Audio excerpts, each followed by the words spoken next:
So today, Yes. shall I just spring on you what I thought we could chat about? Spring it on me. Let's go. Again, I was going to go something controversial, and then I changed my mind. I'm not feeling it, so we'll do that another day. Okay. Oh. I know. Today, though, I thought we'd play with a little bit of woo woo, and bring the woo woo into NLP and how it relates to what we teach and what we live in our everyday life. Yeah. Yep. Love it. I love playing with my woo woo. So yeah, if you could just get your woo woo out, thanks, Adam. It's already out off camera. Yeah, already great. It's important we can all see each other's woo woo. Know what we're playing with here, right? How big's your woo woo? I've got a massive woo woo. Sorry, folks. Straight into the gutter. Isn't it? It does not take us long. See, that's what happens when Imagine if Oprah was listening right now. She'd be like, oh. This is what happens, though, if we record later in the day. You see, it's just... It's like hysterical toddlers that need to go to bed. And too much sugar through the day. So we're just all pepped up. All right. Okay, right. Let's bring it together. Yes. Here's what I thought would be fun for me to talk about. I wanted to talk about the 12 laws of karma. Karma. Ooh, okay. Not karma. That's an entirely other concept. Depends who you're talking to. Sometimes it's karma. Well, I was taught to ensure that I enunciate when I say the word karma, because without the R, it's an entirely different meaning. We're doing the one with the R today. Love it. Karma. So I thought I would go through the 12 laws of karma and give you the little bullet point of its meaning, and then we can discuss, and you can tell me from an NLP perspective, from a training perspective, everyday life, your take on that. Okay. How's that grab you? Deal. It's like the hot seat with Adam Truelove. Listen, I love the hot seat. If it's not hot, I'm not in it. Look, I think your woo-woo actually really enjoys a hot seat, doesn't it? Oh, yeah, my woo-woo is strong. Okay, here we go. All right. So, as I said, there are 12 laws of karma, and from the research I've done into it, there doesn't seem to be an actual hierarchy of the laws, if you know what I mean. I've seen them listed in all different orders. So I'm going to read them out in no particular order, okay? Just before anyone complains or gets pissy at me about my woo-woo. Don't come for us. That's it, right? So let's go with number 1. It's called the Great Law. Essentially, it's cause and effect. So what's your take on NLP and cause and effect, Adam? This is pretty much the first thing that we look into when we're teaching NLP, right? Yeah. And getting the students to understand cause and effect, that for every thing that you're experiencing, there will have been something that's happened before that as a knock-on effect. And people kind of go, well, hold on a minute. So you're telling me that that girl I saw on the TV, the 12-year-old who's got cancer, that was all caused by something that she did, blah, blah, blah. Well, we're not kind of going down that road. However, it's really about taking responsibility for the things that are happening around us. We can affect. So affect is to, influence something, and effect is something that's, just is a result of. So we can be the cause, so we can purposefully decide actions that we take, because everything's a choice, right? And we've said this before. We're free to choose, but we're not free from the consequences of our choices. So if we actively take responsibility for our behavior in a certain situation or an outcome that we're wanting to get, we will cause a chain reaction that should, in theory, give us the effect, so affect, so we get the effect that we're after. I think an important point about that comes up every time we teach this, and you brought up the word there, when someone sort of says, are you saying that's, her fault, or it was my fault, or whatever? We never talk about fault.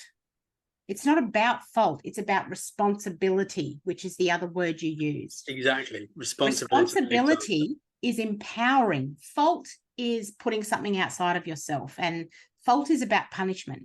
Yeah, and really buying into the victim, Yeah, because exactly. the victim mentality. Well, no, it's my fault. I'm so sorry. Okay, well, what are you can do about it?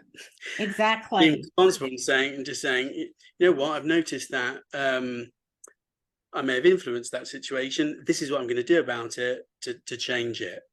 Yeah.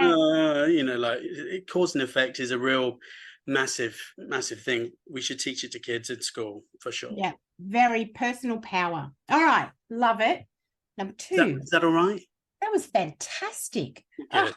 I'm Number getting 2. hot already. Number Oh my 2. God, is there cash prizes? What do I win?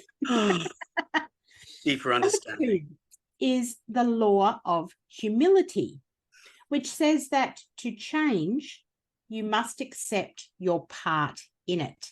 So to change a situation or to change your circumstance, you must have humility and accept your part in that. Absolutely. One of my favorite things to talk to coaching clients about, or classrooms about, and certainly with NLP. Oh God, have I just forgotten it? No, hang on, it's coming back. Is that the one you're free to choose? One of the most powerful things that we can do is take responsibility for the part that we are playing in our own suffering. Oh yes, 100%. Suffering is a choice. It's a choice.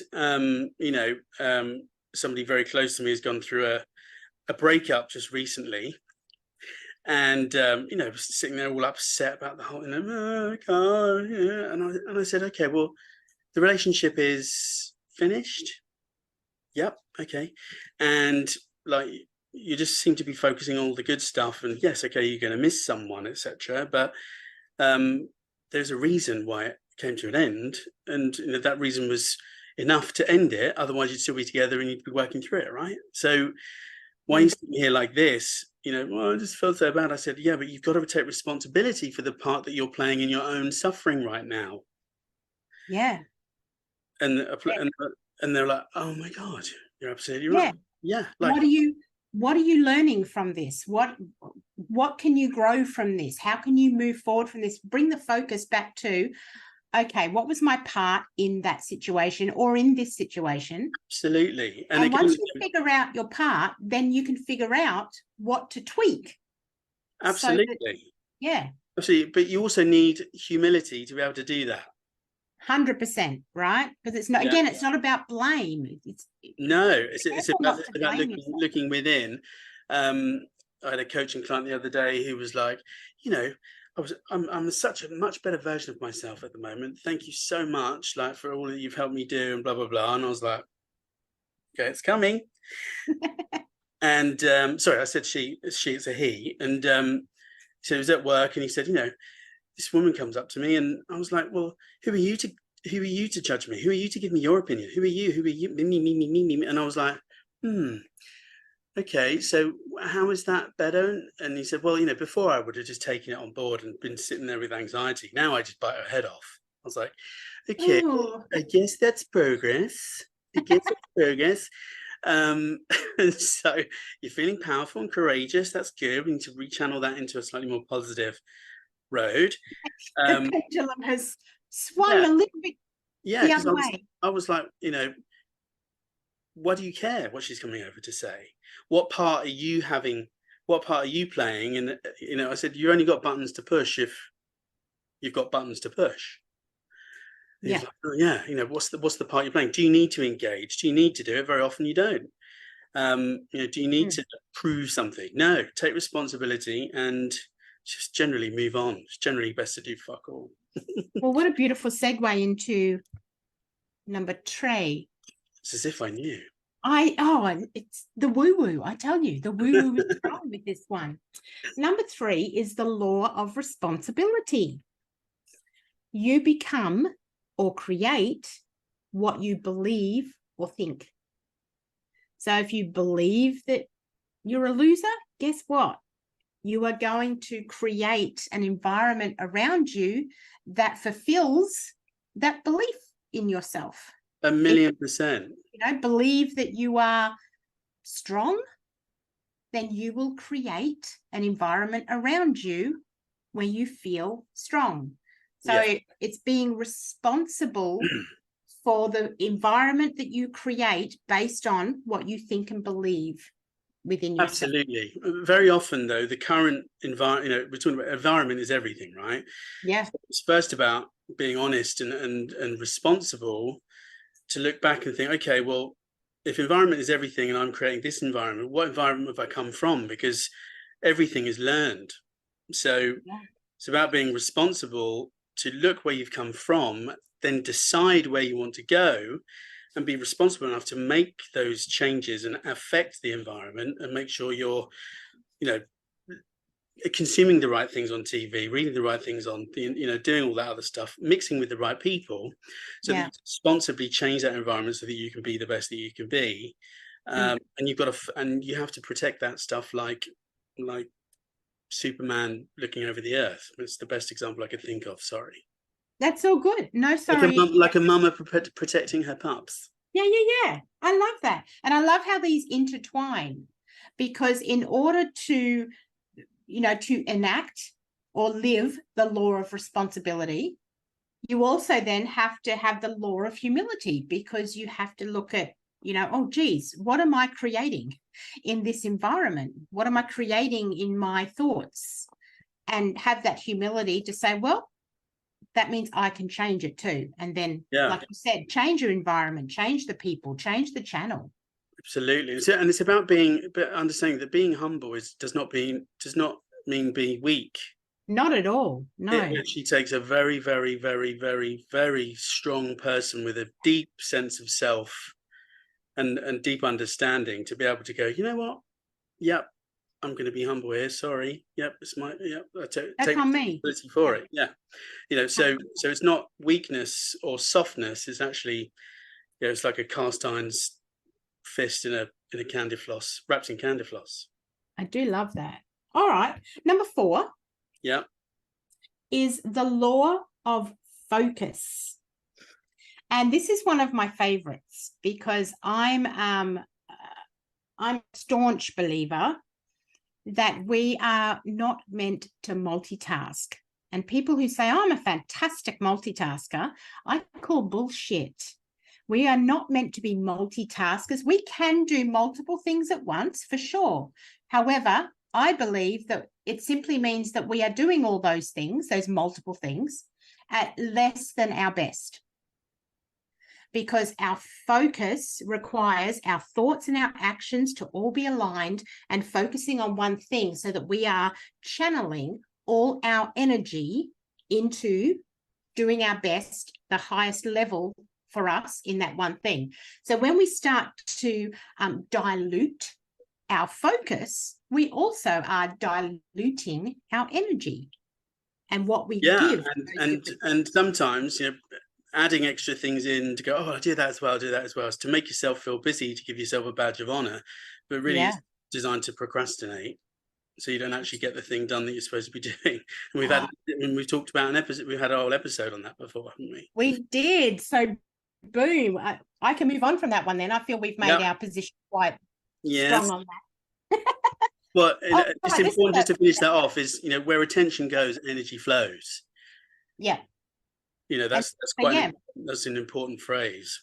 Exactly. So multiple attention, then that's where your energy is going to be all flowing all over the place. Better to be a sniper and just deal with the targets as, one by one. Heck yes. Do you know, multitasking, if you do a bit of your own research into it, Google away, people. The phrase was first coined in regards to a computer program. And it was saying that, this whiz bang computer program is capable of doing multiple tasks. It was never about that it could do it all at the same time. It was that it could, write a Word document, and it had a calculator, and it could do a spell check. So it had multiple abilities within the program. And then humans, of course, because we just can't help ourselves, we take a word and we give it new meaning. And it was actually, us who decided multitasking meant doing multiple things at the same time. And that was never the premise behind it. It was always about being capable of multiple tasks, which we are, just not at the same time. You can do lots of things at the same time. You'll just do them all at a substandard level. Yeah, it's not efficient. Better to do one thing really well and do them in order rather than 12 things really badly. Thank you. All right, love it. Moving on. Number 5 is the law of here and now. This is about being present. What do you have to say about being present in regards to NLP and what we teach? So many things. Where am I going to go with it? I'm going to go, well, the only thing you can deal with is now. Controversial statement. Anxiety is a fear of the future, and that's not happened yet. So that's a pointless exercise. Yes, anxiety is those open loops. Yeah, absolutely. It's just like, what if? Well, cause and effect. Come back to that, and be self-directive. Make a decision. Decide what it is you actually want, and then take steps towards it. And look at your belief systems and understand your filters. We teach this on the day 1 of NLP.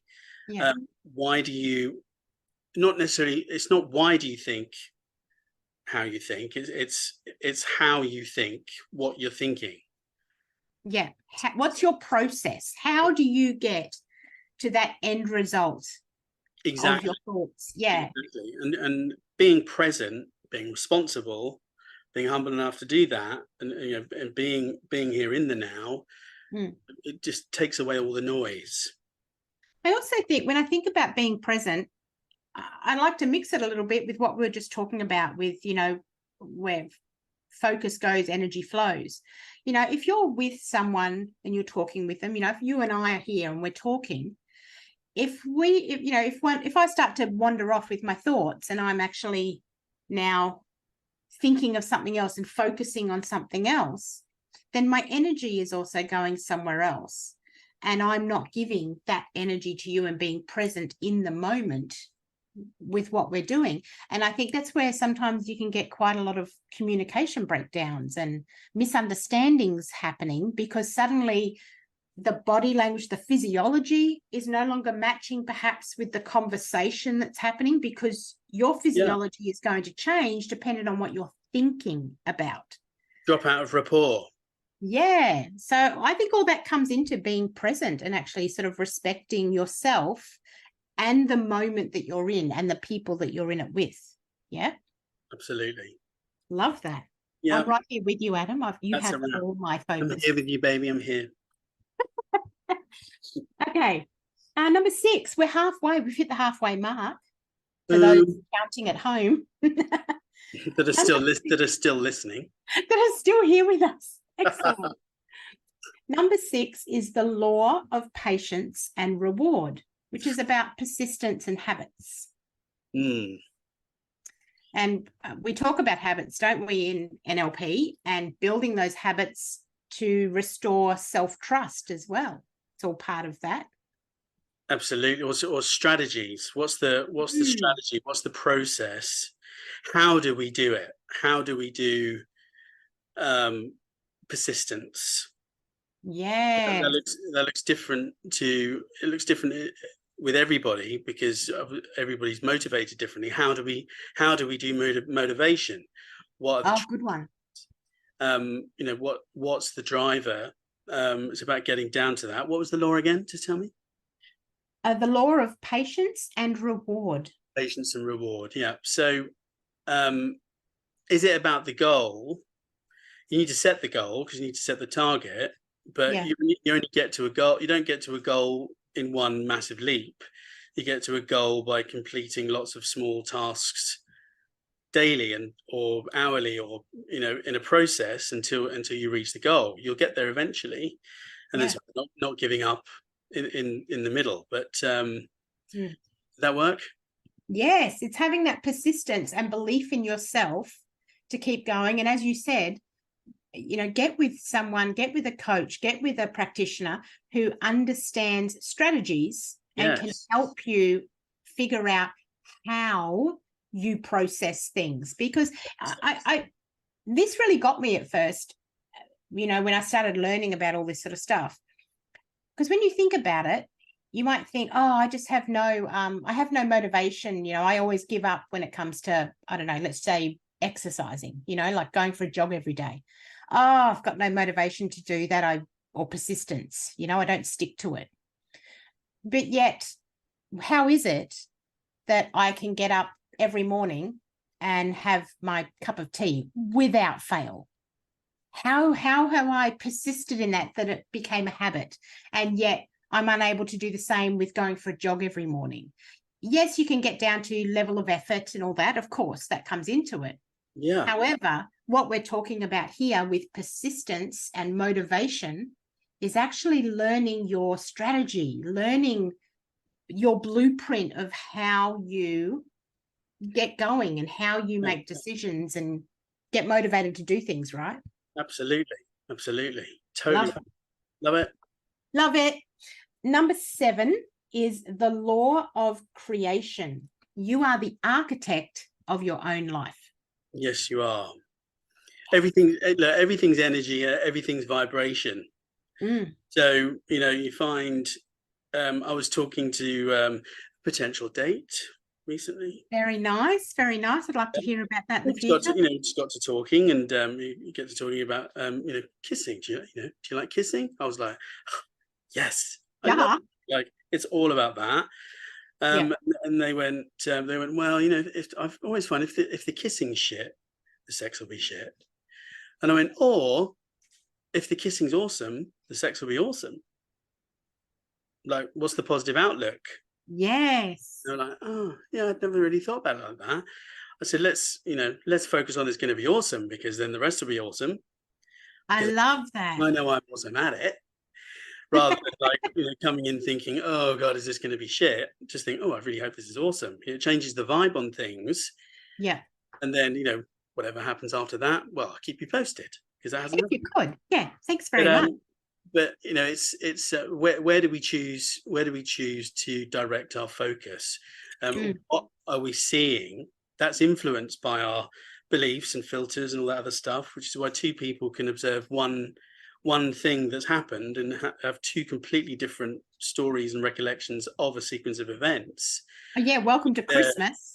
Yeah. Like look at family Christmases, around the dinner table. They could be a completely different experience for different people at the table, and yet you're all at the same event. Exactly right. Yeah, exactly right. So, what are we perceiving? What was the law again? The law of creation. Creation. So, we are creating everything. How the outside is irrelevant. It's how we react to the outside. Do you need to cause an argument? Do you need to make that point known? What's really what's the driver for you sitting around the Christmas dinner table and going, well, you know what, June, last time you said that to me last year at Christmas, I was upset for 3 months after that, blah, blah, blah, blah, or whatever. Do you need to do that? Or, just like, it's a year ago, let it go, man. Like, what's the point you got to prove? We are, because then the whole thing erupts. Whereas if you just look at an alternative reality, play it out. If I do this now, what's going to happen? And if I do this now, what am I going to get? I might not get X, Y, Z and get my point across, but why do I need to? What am I creating here? What's my environment? And we talked about that at the beginning with one of the other laws, right? We're creating everything. And as you just said, if we take it back to what you first said with this law, the law of creation, what you think about is what you're going to be focused on and looking out for, aren't you? So if you're thinking, oh geez, I can't stand bad kisses because bad kisses is just crap. So I just never Yeah. want bad kisses. So Then what you'll you'll find create, you just get loads of bad kisses. yes, because you're telling your brain Become a that's bad what we've got kisser to watch magnet. for. Yes, you That's become what we're focusing. a bad kisser magnet. Exactly, exactly. Love it. Okay, number 8. Yeah. The law of growth. Focus on what you can control. Well, this one could go one of two ways, couldn't it? It- Straight off the bat after kissing. Straight onto the law of growth. What's growing for you? It's your woo-woo. It's my woo-woo.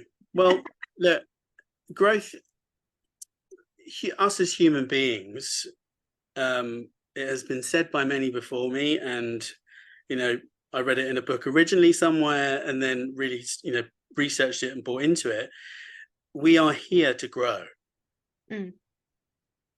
Period. And if we're not growing, well, we're not going anywhere, you know. You're stagnant, aren't you? Stagnant. And, you know, I come across so many people that are not growing. They're just doing what they're doing. Existing. You know, a plant, if you put it in a certain size pot, will only grow to a certain size. But as soon as you put it in a much bigger pot and give it some nourishment and slightly different environment, it will flourish and become a whole other being. It's the same with us. You know, we need to look at all of that stuff. Everything is linked to everything is linked to a recipe that's required for us to be able to grow. So what pot are we standing in? Love that. And that links to all the other laws we were just talking about with environment and our thoughts and our strategies, all those things. Absolutely. I mean, there's famous studies, and people have heard about this laughy jokey as well. If you talk to your plants and give them a little bit of love and hello morning, but they will flourish. Whereas plants that are in a negative environment or don't get any water, it's not just water and sunlight, it's about the attention. They need everything is energy, including the plants. Yeah, there is actually and I'm going to butcher this because I cannot remember the guy's name. We can put a link up to it later. There was an amazing study that a scientist did on water and how water gets affected when it's listening to angry voices as opposed to loving words and voices. I cannot remember his name. Are you Googling it? Yes. Right. So the law of growth, focus on what you can control. Dr. Masaru Emoto. Yes. Can you say that again, Adam? Dr. Masaru Emoto. Thank you so much. So using that as an example and things that you've said there, for us to grow, it really takes a commitment to controlling yourself, focusing on improving and controlling your emotions, your processes, your past, your triggers.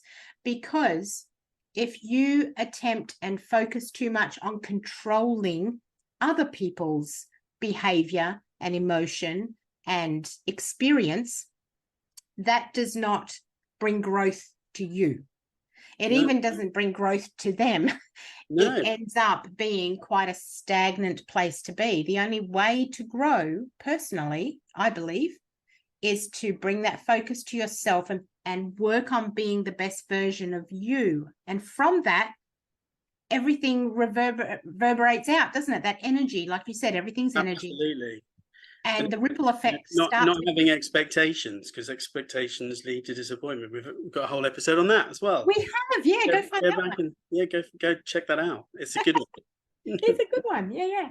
Okay, brilliant. Number 9 is the law of connection. Everything and everyone is connected. Yep. And I wonder if you, Adam, when I first saw this one and thought, how does this connect with NLP? What came to mind first was that I've forgotten what I was going to say now. So please go. The floor's yours. Well, I mean, so, you know, as an NLP practitioner, if somebody's learning to be an NLP practitioner, they have to connect to the other person, the person that might be, you know, asking for help or whatever. Yeah. And there's a process of connecting. So, being in rapport with someone, so that they, you match and mirror them, you connect to them, you repeat their language, you start to listen with intent to listen. Yeah. I'm looking at the words that they're using, because the words are like the wrapping paper around the belief system that they really have at the core. Love it. And that process of, there is a process to connect. Having connection, you can also get rid of that. Once you're connected, you can real quickly disconnect from someone. Is it have we got a lag on here now? No more than it was before, I don't think. Okay, don't worry, let me just I'll cut that bit out. Just plug in. Doggy, sit still. God. All right, how much into the recording was that? 35 minutes. Okay. So yeah, there's a process of connecting. We are all connected anyway, so I believe it's just about sort of amping that up. And really, everybody's looking for connection, I find, in this day and age. Yeah, for sure. I think that's a real basic need that sometimes it's easy to forget, isn't it? When you get sort of misled by behaviors, or someone sort of angers you or something, you get a bit annoyed at something, and it's easy to forget that at our very basic needs level, we do want to connect, be seen, be heard, be loved, don't we?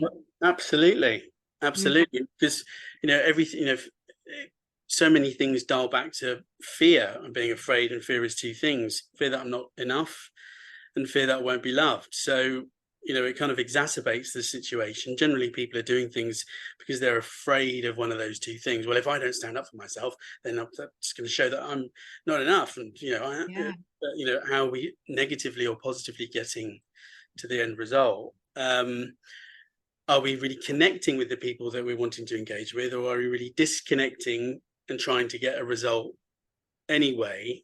You're much better off being wholesomely connected and in the right vibe to influence the situation and ultimately get what you want, get connected, yourself, be in that, and it invites love in, doesn't it, to do that? Yes, I love that. Which ultimately just destroys fear anyway. So go for the love, baby. Connection. Love. All about the love, baby. Brilliant. Number 10 is a really cool one. The law of giving and hospitality, meaning behavior should match thought and actions. Isn't that interesting? So you mean, are you being hospitable and throwing dinners to show off? No, so not really, not hospitality as in, the hospitality industry type thing, not giving dinners. Yeah, but having people around, having people over for dinner and drinks, or... Yeah, it's about that giving and receiving of energy, and that the way you behave, the way that you present yourself to others should match your thoughts. So your actions and your words, again, matching. That if you are saying one thing and your body language says something else, people are going to pick up on that. You're not being authentic. And so therefore you're not going to grow. You're not being congruent. Yeah. Not being congruency. Congruency. Even if people don't understand all of this stuff to the intricate level that they would do if they came and learned NLP with us, right? Yeah. We're still human beings, and at a subconscious or unconscious, prefer unconscious, but unconscious level, we've been interacting with our parents, our environment, our kids at school, growing up, situations, learning lessons, we have a good understanding. Someone might not know the specific science behind it, but some people are like, you know what, I just don't get a good feeling about them. Nah. That's the intuition. That's they're reading the micro things that are happening. Yeah. The person that is saying, oh, it's so lovely to meet you today. Oh, you look lovely. That's insincere. Anyone would be able to pick that up. Yeah. Just somebody goes like, oh God, it's so nice to meet you today. I've been looking forward for so long. Can I just say you look beautiful today? Sounds way better.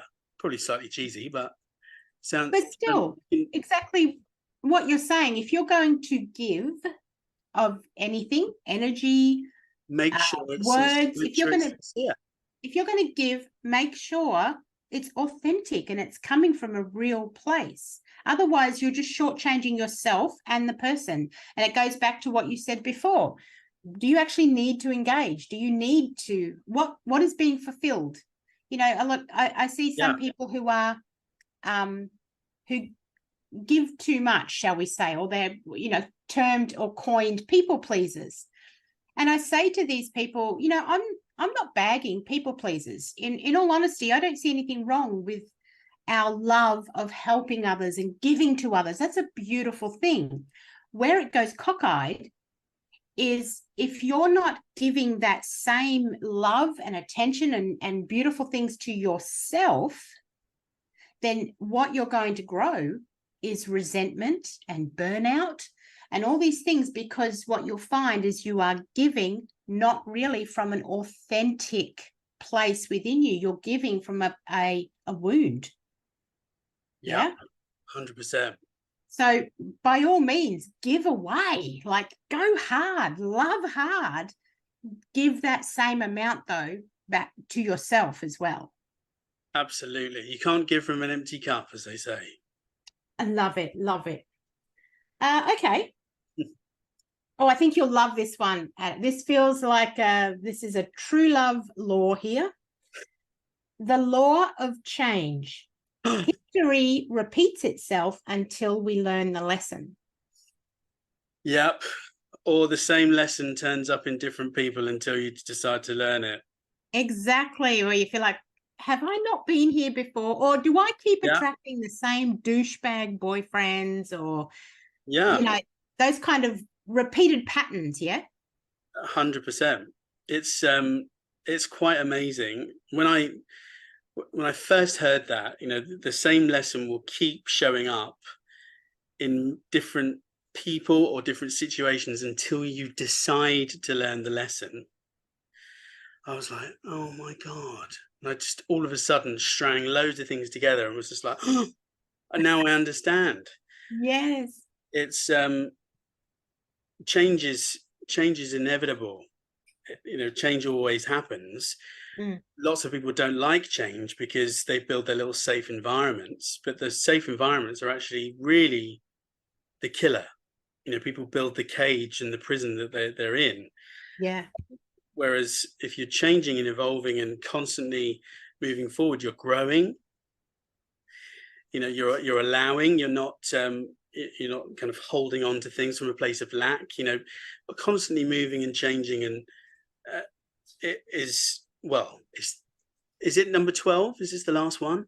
No, it's number 11, Adam. Number 11. So I'd say it's one of the most important things to do. When you split, so my friend who's been going through this breakup, the other party's going, oh, I just want our life back, and I just want to get. And I was like, well, okay, what was the life before? It was like, well, not going out, not meeting up with any friends, just staying indoors all the time. I was like, they weren't even like really having any sex. It was just like, well, okay, so what are you actually wanting to go back to? Like, what's the point of that? And if you give in and you go back to that and you don't change and you don't push forward and you don't let go of these things, you will stay exactly where you're at. You'll try and break out of it. You'll try and change.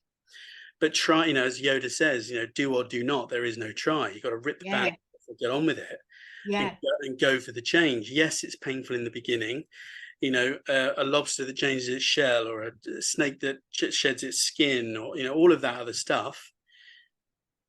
This, the new skin underneath is soft, and it's not battle ready at that point. But very quickly after that, boom, it's a whole new skin. So we're doing the same thing. We've got to shed who we were Yeah. completely to change into who we really are, and that's a decision. Change is really a decision. I do think that sometimes the disappointment, shall I say, that can come with change is due to where people's focus is. Because exactly what you said before, when someone says, I just want to go back to, the thing is, if we're going back, then we are not growing forward. Exactly right. You can look at the past and think, okay, what's missing now that was present back then? And then think, okay, how can I put that thing into my life as it is now? Rather than, having this vision where your goal, we were talking about goals before and perseverance. If your goal is actually behind you in the past, then it's, I feel, mentally impossible for you to grow forward. Well, absolutely. People forget though, change is a constant thing. You should always be changing. And if you change to something and it's not quite right, guess what? Change again. Yes. Keep changing. The word is change. Keep going, keep rolling. Yeah. You will end up, are you going to end up in one spot that's going to be perfect for the whole rest of your life? Newsflash, no. I'd speak from experience. Where you think you've got to a certain spot and you're like, nice one, boom, it can go off.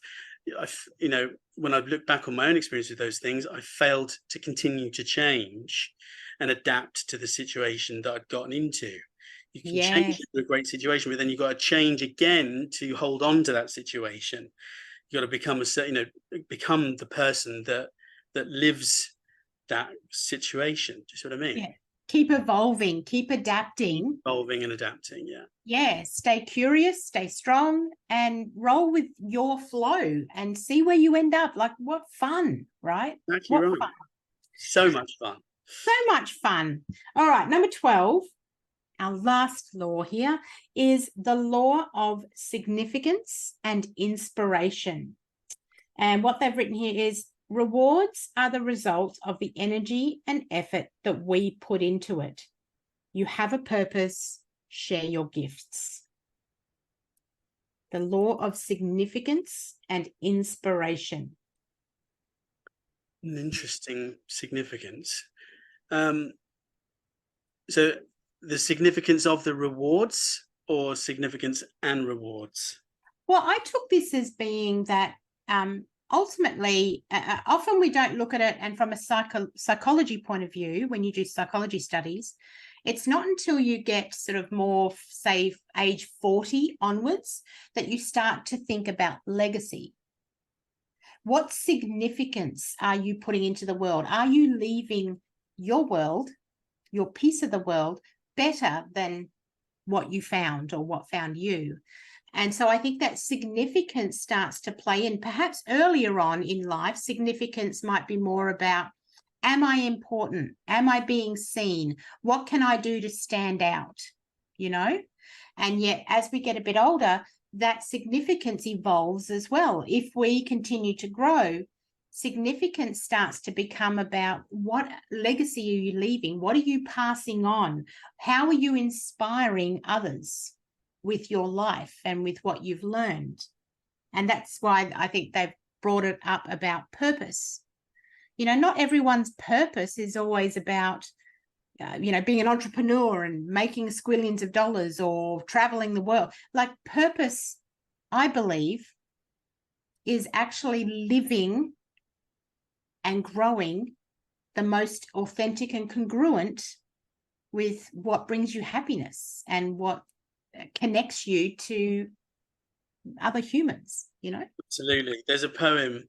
This is probably a great way to round this off. Brilliant. There's a poem at the end. There's a documentary called The Beautiful Truth, which is all about a certain type of therapy that helps the body regenerate. It's an amazing documentary. Beautiful Truth. Go and watch it. But at the very end, there's a poem, and it's called What Will Matter. What Will Matter is called by it's by Michael Josephson. So listen to this, and I apologize now. It says, ready or not, someday it will all come to an end. There'll be no more sunrises, no minutes, hours, or days. All the things you collected, whether treasured or forgotten, will pass to someone else. Your wealth, fame, and temporal power will shrivel to irrelevance. It will not matter what you owned or what you were owed. Your grudges, resentments, frustrations, and jealousies will finally disappear. So too, your hopes, ambitions, plans, and to-do lists will expire. The wins and losses that once seemed so important will fade away. It won't matter where you came from or what side of the tracks you lived on at the end. It won't matter whether you were beautiful or brilliant. Even your gender and skin color will be irrelevant. So what will matter? How will the value of your days be measured? What will matter is not what you bought, but what you built. Not what you got, but what you gave. What will matter is not your success, but your significance. What will matter is not what you learned, but what you taught. What will matter is every act of integrity, compassion, courage, or sacrifice that enriched, empowered, or encouraged others to emulate your example.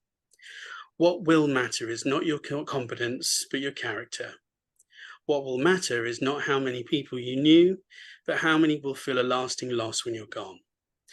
What will matter is not your memories, but the memories of those who loved you. What will matter is how long you'll be remembered, by whom, and for what. Living a life that matters doesn't happen by accident. It's not a matter of circumstance, but of choice. Choose to live a life that matters. Oh, that's perfect. That is the law of significance and inspiration. One of my favorite poems. I Beautiful. played that at my nan's funeral. There's a much better reading of it if you Google what will matter. It's on YouTube. It's a lovely American guy's voice, not me who's losing my voice. But doesn't that hit it on the head? That does. It absolutely nailed it, Adam. And I challenge everyone listening to firstly Google that and have another listen to it and really think about your life. Are you living a life that matters? Are you living the law of significance and inspiration? Are you creating a ripple effect that is touching positively the lives of others? Because Absolutely. that's what really matters. And if you are, how could you do it bigger? Bigger, better. Yeah, right. Make it matter. Big time. Oh, this was wonderful, Adam. Thank you. I had a blast today. Me too. Great Friday. Great Friday. And we'll wrap it up there and I'll see you next week. All right, Dal. See you later. Bye, lovey. Bye. Mwah.